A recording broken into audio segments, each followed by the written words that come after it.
Locked On Podcast Network, your team every day. You are Locked On Buckeyes, your daily podcast on the Ohio State Buckeyes. Part of the Locked On Podcast Network, your team every day.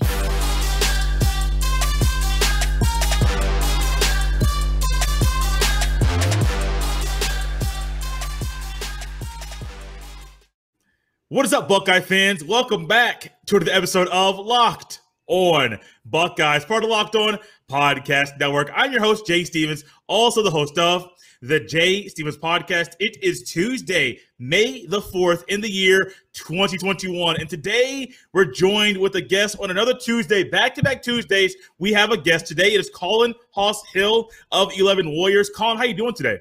Doing well, Jay. I appreciate you having me on today.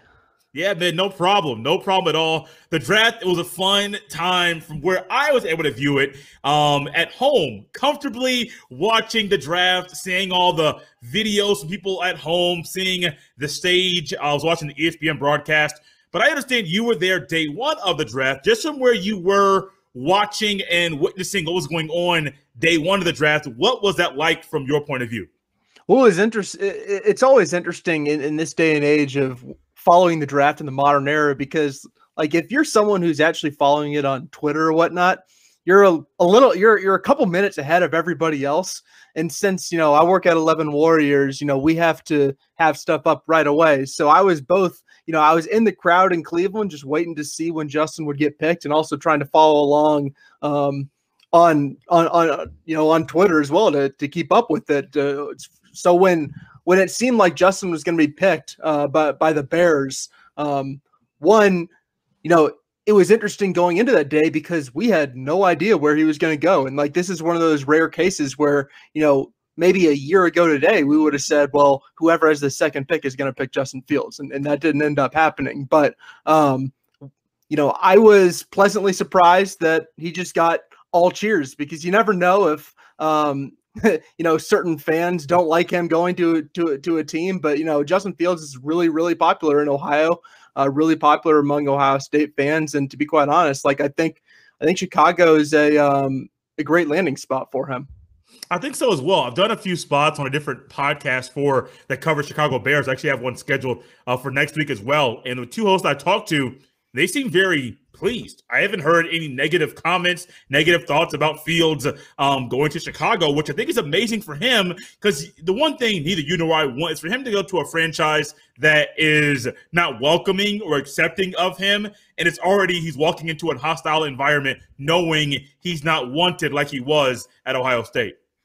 Yeah, it's, I think, Chicago's good too, in my opinion, because it's not like this is a total rebuilding project. And it's not like he's walking into somewhere where it feels like, they're picking him because he's really good and they're just going to figure it out. It feels like they have some sort of solid plan around him. It feels like that they've known for a while that if they could get Justin Fields, then they would feel really confident in that. You heard their executives or coaches talking about Justin and sort of the background and work that they've done with him.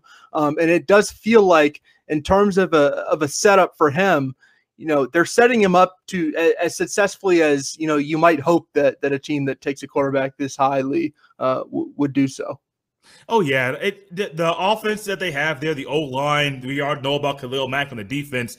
It seems like it's going to be a good spot. And then I keep going back to the quarterback situation there in Chicago, where I don't think he'll be expected they have plans to have him start day one. Andy Dalton, Nick Foles, two guys that have been around for a while. One has won a Super Bowl. One has played, they both played on multiple teams, so they know multiple systems. They've seen multiple defensive looks, both pre-snap and post-snap, so they can assist Justin Fields in just the learning curve early on, saying, we know you're new here, but this game in the NFL is different than college. We can assist you be the best quarterback you can be.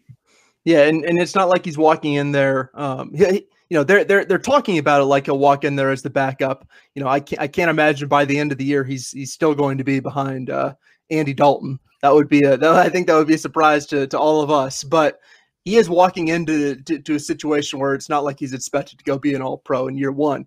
I think they're expecting that at some point, you feel very confident that he has the keys to the franchise. But I feel like us who have seen him develop and seen him play in Columbus throughout the years, like it's just hard for me to look at Justin Fields and not feel really, really confident that he's going to do well in the NFL. Like I've been saying for the past several months, like if Justin Fields is bad in the NFL, I'm just going to quit evaluating quarterbacks. I'm going to quit giving any opinions because like they're useless. I feel like the guy that I've been watching the past couple of years at Ohio State, like he's going to be good in the NFL. It's just hard to imagine him not being good. And like I feel like that's probably your opinion. That's probably a lot of people's opinions who have watched him drop and seen him slip to 11 and been like, well, I mean, I don't totally understand it, but congrats to whoever gets him. Yeah, I don't understand that either. I just think people were just over-evaluating. I say that all the time. People over-evaluate, and then that's when guys fall. And I guess the Bears are glad that Justin Fields fell. They had to move up to get him, but I'm sure they're glad they got Justin Fields, the quarterback. Along with Fields, there were 9 other Buckeyes that got drafted in this year's draft. Who were some day 2 picks, second and third round picks that you liked where they ended up being picked up team-wise? Yeah, it's always a little bit hard to know. I think that Josh Myers and Wyatt Davis will have opportunities to come in and play right away and potentially start right away. Like I think that those two I think the opportunities are there for them. And it's interesting, Josh Myers going to the place where Corey Linsley was and potentially just, replacing an Ohio State guy with an Ohio State guy. But, not even necessarily team-wise, but just I've always thought that, Pete Werner, Ohio State fans have always been a little bit harder on Pete Werner than I think that he's deserved. And I understand the 2018 season because that was obviously a train wreck of a defense. But, these past 2 years, he's been really, really consistent for Ohio State. And I think that, if we were to think right now about like, what are the 5 best Pete Werner plays at Ohio State? To be quite honest, I don't have the answer because there weren't a ton of just breakout memorable plays that he made. But what he was super consistent. He was super versatile. He essentially was a second safety at times in 2019. He moved inside the box last year. So to me, he's the quintessential guy that you need in the NFL linebacker right now. And with his ability to, play anywhere and any down. And I also think like him as a blitzer, I think was maybe a little bit underutilized at Ohio State that we could see a little bit more in the NFL. So like, if we're just talking about players, maybe even more so than teams, like I don't specifically know the New Orleans Saints, linebacker situation right now off the top of my head, but I just really like Pete Werner in the NFL, even if I think a lot of people probably were a little bit surprised that he was the second Buckeye off the board. Yeah, that Pete Werner to the Saints. I actually have an interview. All the listeners right now, there will be an interview coming, I believe, Wednesday. Myself and Ross Jackson, host of Locked On Saints, already recorded a little segment talking about Pete Werner going to the Saints already. And the host of the show is very high on Pete Werner. He already likes the Ohio State kind of pipeline that New Orleans has down there with Michael Thomas, Malcolm Jenkins, and the others that are down there as well. But he thinks that Pete Werner fits right into their system as far as being the weak side linebacker, being on the field, possibly coming off on third down, but that's only because the New Orleans Saints go to a dime package on a nickel, which that weak side linebacker does come off the field. But I personally, it's kind of hard for me to go against any of them. I think that Trey Sermon, 49ers, round 3, I think it's a good landing spot for him because like at Ohio State, he is going to have a guy in front of him that's going to allow him to slowly get used to the grind and the day-to-day operations and get up to speed to be a National Football League player. And so I love Trey Sermon. I really wish he got unfortunate injury at the end of the season. And I wish we got to see him more throughout the entirety of the season. Because I think Trey Sermon in the NFL, if he stays healthy and if he doesn't have those injury issues or injury concerns that he had in college, I think Trey Sermon could be a very good fit for the 49ers or any team he plays for while he's a pro. Yeah, no, I think that's a good take because I thought that was a little bit high for me for Trey Sermon, picking him where he was picked in the third round. But if we're deciding like fit wise and team wise, I do think going to the 49ers and what they have is good for him. To me, he was always such a tough evaluation from an NFL draft standpoint, just due to the fact that like, if I'm being honest, like, up until the day that he broke the single game Ohio State rushing record, I thought Master Teague was better than him. Like, I'll be totally honest. Like, I really thought that. And then he rushed for more yards in a single game than anybody who has ever put on an Ohio State jersey. So, like, my mind changed within those 3 to 4 hours. So then he has the Nets game where he goes for nearly 200 against Clemson. It's like, if you put those two games together, like, you can make a case that third round was too low for him. But to me, it's just that the track record, the body of work was a little bit too small for me to feel 100% confident. But I do think he's in the right place for, I think they're going to maximize what Trey Sermon can be. And I, to be quite honest, like, I don't still think that we have a great idea about what that is. I think that's the interesting part, about him and the NFL. Yeah, it is interesting because I was high on Trey Sermon coming in, more of the hope or optimistic nature that I have just as an individual, saying Trey Sermon can be this.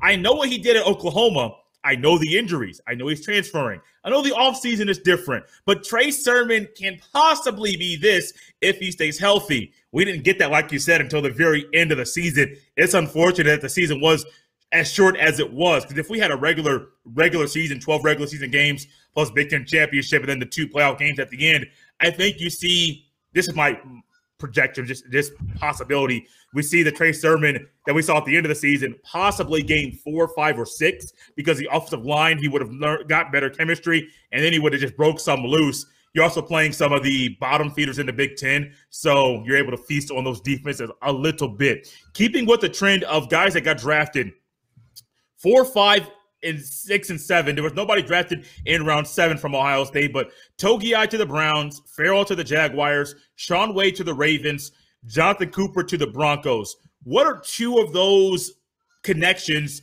draftee from a Buckeye going to their new home? What are a couple of those that you really like? Maybe one of the draftees as well, while you're responding, that you didn't like as far as landing spot.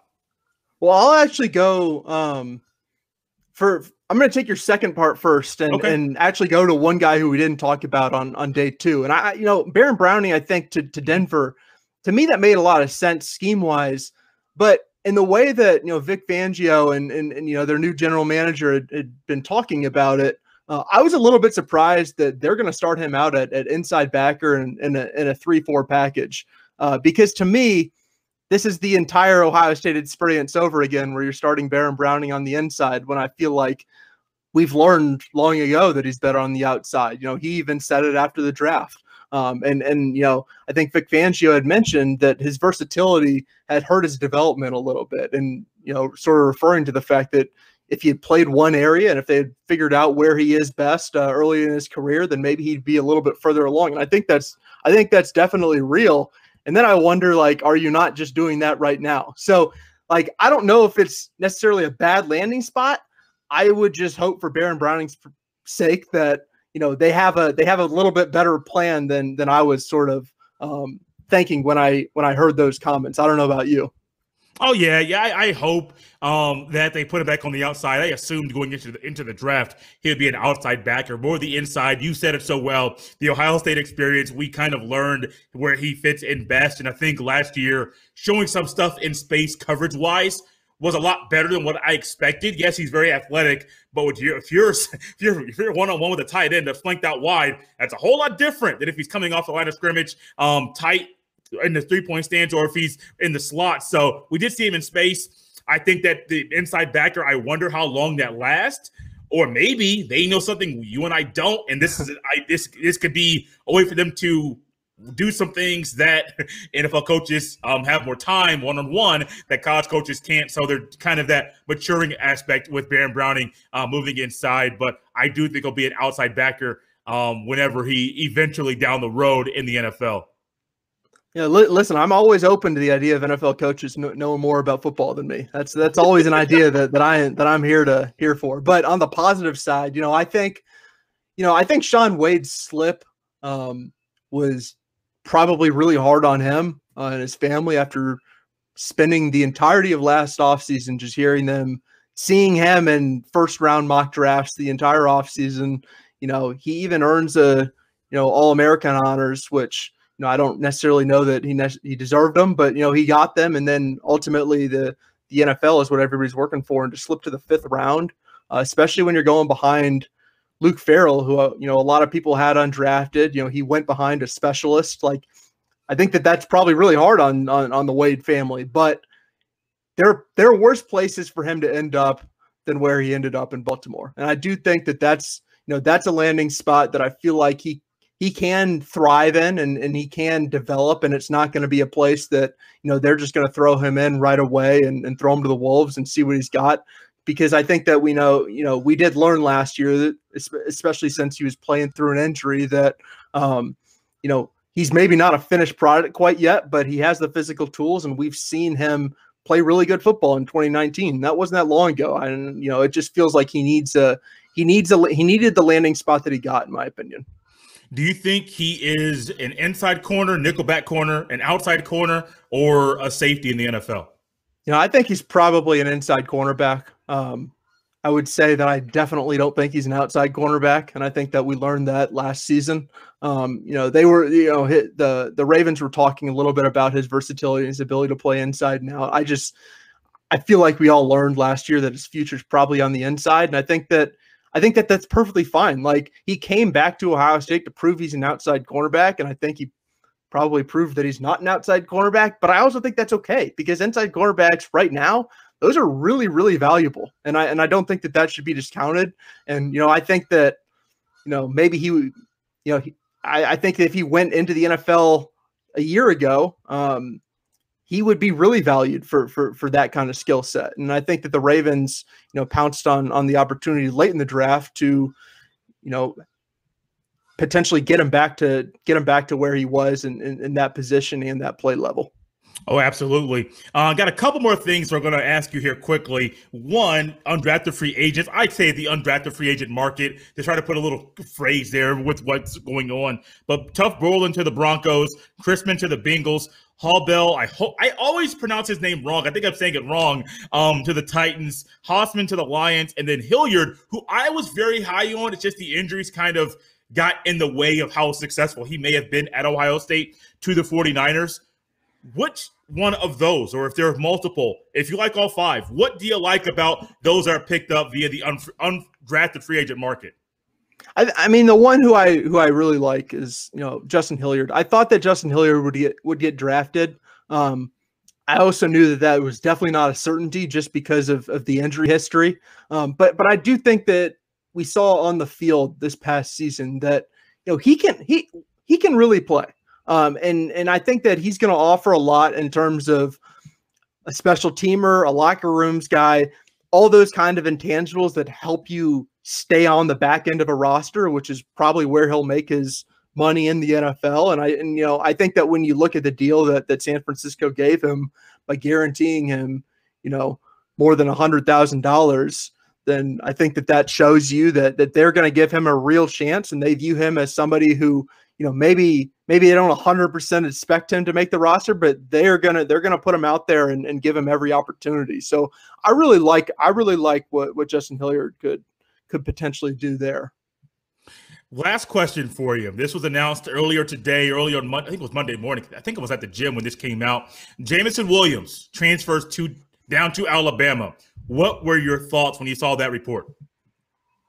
It had been rumored a little bit, and that's an interesting one. It's an interesting transfer because there's so much that goes into it when you think about the fact that I don't know if it's likely that Ohio State and Alabama play, but it's definitely not unlikely. Like, it's certainly a possibility that we're going to see them play in 8 months or so. So I think that just from that perspective, seeing an Ohio State to Alabama transfer, or even vice versa, like, that's always going to be fascinating. But if we're just going to talk about in terms of specifically, Ohio State, I just think Ohio State is going to be perfectly fine, and this isn't a big deal. And I feel like people who follow the Buckeyes know that, and I don't think that's any breaking news. But if you look at the wide receiver depth chart, didn't seem like Jameson Williams was going to start this year. Jetson Smith and Jigba had, moved up to start in the slot, and they're going to move Garrett Wilson back to the outside.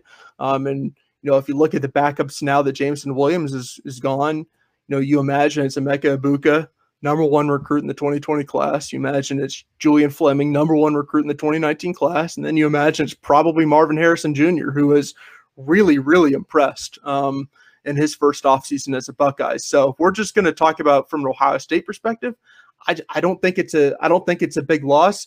From a Jameson Williams perspective, I think it makes a ton of sense. He was going to be a backup this year, and I think that maybe if he stayed, I think 2022 would have been a big year for him. But you can go play for a national championship with Alabama too, and you're probably going to have a better chance of starting there and getting passes thrown your way there. So, I just think that this makes sense for all parties involved, and we're going to probably revisit it in 5 to 6 months when it looks like these two teams might be on a crash course. Probably SEC champ, Big Ten champ, early preseason favorites. And I do think there's a good chance that we'll see that down the road this year. Colin, this has been fun. Let people know, if you could, where they can connect with you via social media, and then also read some of your work as well. Yeah, so my Twitter is @CHasshill, CHASSHILL. And then, you can just read me on 11warriors.com. We're going to figure out some way how to make it through the off season. I've done a few of these, so it's nothing new. You just got to be a little creative. You know that. Absolutely. Got some ideas down the road as far as being creative, and I'll relay those down the road. I'll tease them for about a week, maybe a week, and then lay them out here on the podcast. Guys, you can always follow me on Twitter @JSteven07. Come back tomorrow. Already hinted at it. There will be an interview with myself and Ross Jackson of Locked On Saints talking about Pete Werner being drafted 60th overall to the New Orleans Saints. Have some more interviews. Haven't been conducted yet. Planning on having them be heard this week as far as draft picks, where they landed, and what the new team might do with that player once they're in the National Football League. Appreciate you, Jay.